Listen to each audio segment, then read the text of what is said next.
বুঝবেন তরিকতের ভাষার মধ্যে একটা কথা আছে, আমাদের সকলের বাম স্তনের 2 আঙ্গুল নিচে ছোট্ট একটা গোস্তের টুকরা আছে যেটার নাম হলো লতিফে কলব। ওই লতিফে কলবের মধ্যে আপনি যখন একটা গুনাহ করেন আপনার কলবের মধ্যে দাগ পড়ে যায়, আপনি যখন 2টা গুনাহ করেন আপনার কলবের মধ্যে দাগ পড়ে যায়। এমন ভাবে গুনাহ করতে করতে আপনার কলবটা কালো হয়ে যায়। ওই কালো কলব নিয়ে যদি আপনি আল্লাহর কাছে যান, আমার আল্লাহ আপনাকে মাফ করবে না, কারণ এই কলবটা আপনি অন্ধকার করে ফেলেছেন। সাহাবায়ে কেরাম ডাক দিয়া বলে, ইয়া রাসূলুল্লাহ, নবীজি, ও দয়াল নবী, মায়ার নবীজি, আপনি নবীর কাছে জানতে চাই, আপনি বলেন না উম্মতের কলবটা কেমনে পরিষ্কার করবে? দুনিয়ার কাপড়ের মধ্যে ময়লা লাগলে সাবান দিয়ে ওয়াশ করা হয়, ওয়াশিং মেশিনের মধ্যে ঢুকাইলে পরিষ্কার হয়। দুনিয়ার কোন ছুরির মধ্যে যদি ঝংকার পড়ে যায়, কামারের দোকানের মধ্যে নিলে কামারিটাকে আগুনে পোড়াইয়া এটার মধ্যে লবণ পানি লাগে এটাকে পানি দিলে ঝংকার গুণা পড়ে যায়। ও নবী গো, আপনি বলেন না উম্মতের কলবের মধ্যে এত ময়লা এত গুনাহ কিভাবে পরিষ্কার করবে? আমার নবী বলে, লিকুল্লি শাইইন সিকালা, প্রত্যেকটা বস্তুকে পরিষ্কার করার এক একটা যন্ত্র আছে। সাহাবায়ে কেরাম একটা ডাক দিয়া বলে, ইয়া রাসূলুল্লাহ, নবী গো বললে জোরে আল্লাহু আকবার বলবেন। সাহাবায়ে কেরাম একটা ডাক দিয়া বলে, ইয়া রাসূলুল্লাহ, নবী গো, ও মায়ার নবী গো, আপনার কাছে জানতে চাই উম্মতের কলবের ময়লাগুলা পরিষ্কার করার যন্ত্রটার নাম কি? আমার নবী বলে, ওয়াসিকালাতিল কুলুবি যিকরিল্লাহ, উম্মতের কলবের ময়লা পরিষ্কার করার যন্ত্রের নাম হলো আল্লাহ নামের জিকির। ওই আপনার ভালোবাসায় জীবনের গুনাহ ঝরে যায়, নবীজি আপনার ভালোবাসায় ওয়াইসাল করনি জুবা পায়, আল্লাহুম্মা সাল্লি আলা সাইয়্যিদিনা মাওলানা মুহাম্মদ ওয়া আলা আলিহি।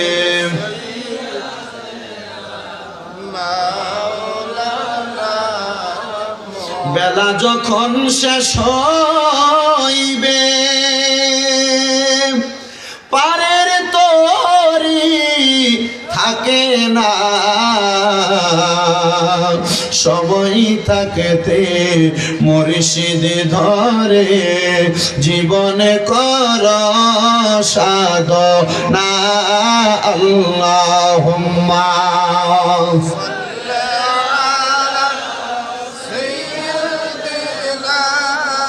মাওলানা মুহাম্মদ ওয়া আলা আলিহি মাওলানা।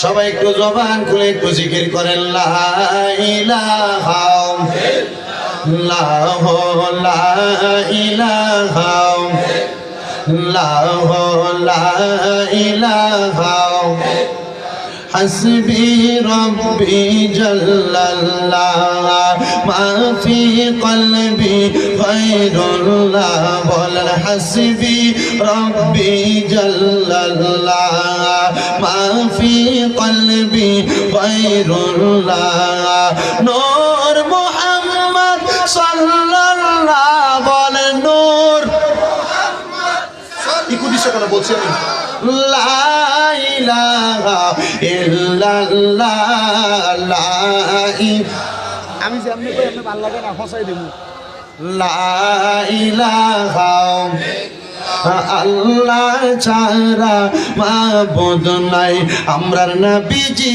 ছাড়া উপায় নাই, বলেন আল্লাহ নাই, আমার নবীজি ছাড়া উপায় নাই। ওই নবীকে পাইতে হইলে পীর মুর্শিদের দয়া চাই, লা ইলাহা লা ইলাহা হায়রে নামাজে রোজা চাইর না, কেহ মা বাবার খেদমত চাইর না, বলেন নামাজ রোজা রহনা কেহ মা বাবার খেদমত চাই রহনা আমার নবীর দরুদ বইল না আমার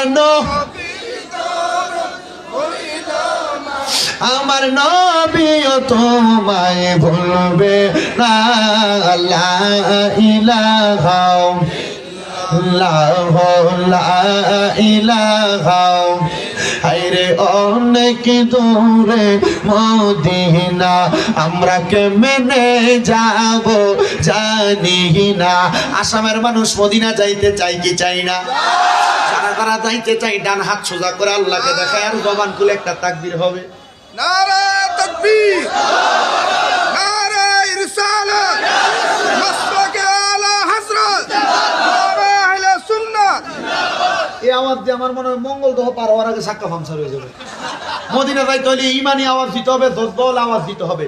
হযরত বেলাল রাদিয়াল্লাহু তাআলা আনহু মসজিদে হারামের ছাদ থেকে আযান দিবেন, আর সালমান ফার্সির বাড়ি হচ্ছে মক্কা এবং মদিনার মধ্যবর্তী জায়গায়, অনেক দূর। কিতাব প্রমাণ করতেছে যে হযরত সালমান ফার্সি নবীজির পেছনে নামাজ পড়ার জন্য চলে আসছে।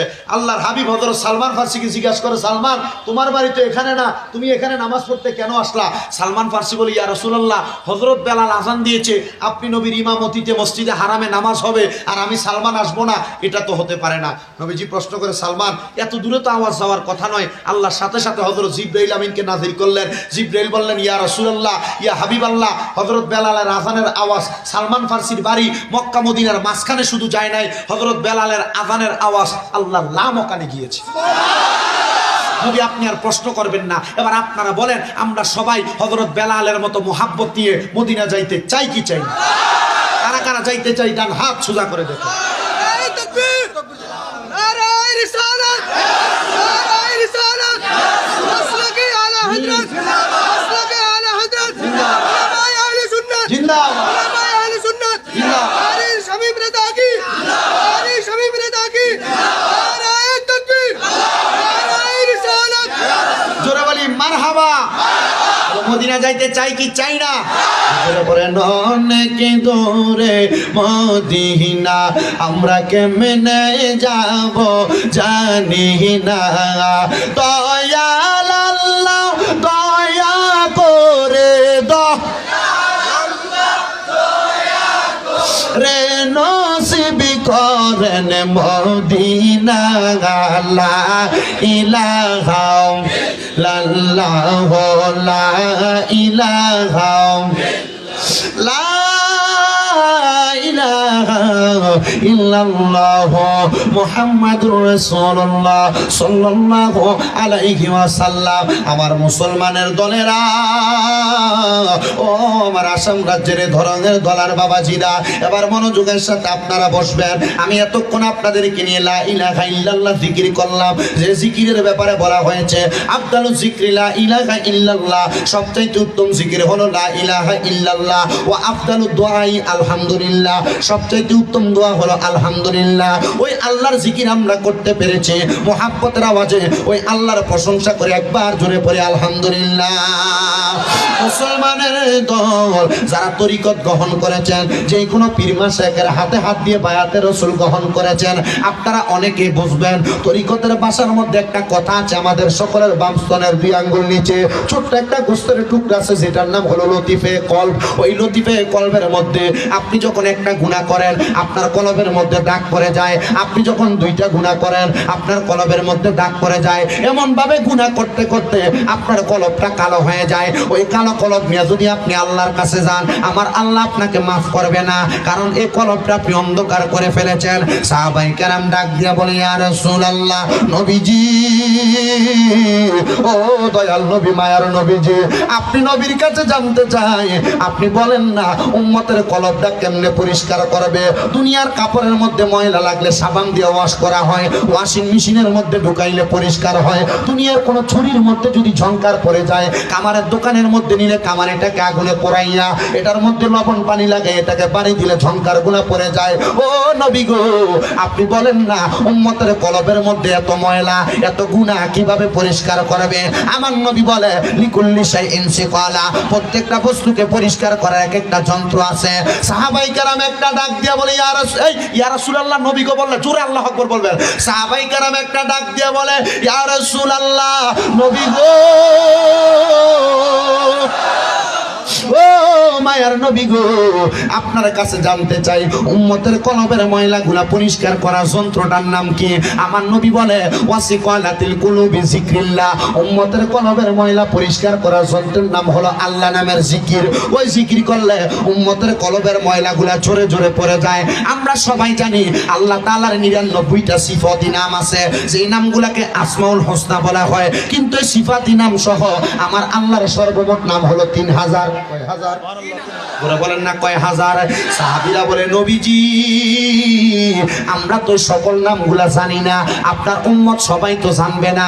আমার নবী বলে কেউ যদি আল্লাহ তাআলার ইসমে আযম আল্লাহ নামটা একবার মুখ দিয়া বলে, আমার আল্লাহ তার আমল নামার মধ্যে 3000 নামের বরকত দান করে। এজন্য আপনারা সোশ্যাল মিডিয়া ইউটিউবের মধ্যে আমাদের জিকিরগুলা দেখেন। আমরা সবাই জীবনের গুনাহ মাফ করানোর জন্য মুহাব্বতের আওয়াজে আল্লাহ জিকির করব।